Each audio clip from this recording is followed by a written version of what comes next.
আজকে চলে গেছিলাম ফ্যাটসোতে। হ্যাঁ, স্কটিশ চার্চ কলেজের ঠিক অপোজিটে ফ্যাটসো। এর আগেও কিন্তু আমি ফ্যাটসোর ভিডিও করেছিলাম, সেগুলো ছিল কম্বো অফারে। কিন্তু আজকে ফ্যাটসো ঠিক যেই জন্য ফেমাস সেই ভিডিও বানাচ্ছি। হ্যাঁ, এগ চিকেন রোল।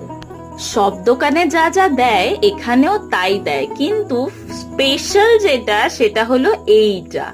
হ্যাঁ, দই দেওয়া একটা সস মতন কিছু দেয় ওরা, যেটা ওদের সিক্রেট রেসিপি। এবং এটা খেতে যে কি ভালো কি ভালো, সেটার জন্য কিন্তু তোমাদেরকে গিয়ে খেয়ে আসতে হবে। রোলের ভেতরের এই যে জুসি ব্যাপারটা, এটার জন্যই আমার ভীষণ ভালো লাগে। খেতে যেমন টেস্ট, সেই অনুযায়ী দামটাও কিন্তু খুব একটা বেশি নয়। একটা এগ চিকেন রোলের দাম মাত্র 75। হ্যাঁ, 75 টাকা। দেখা হবে নেক্সট ভিডিওতে। Bye bye.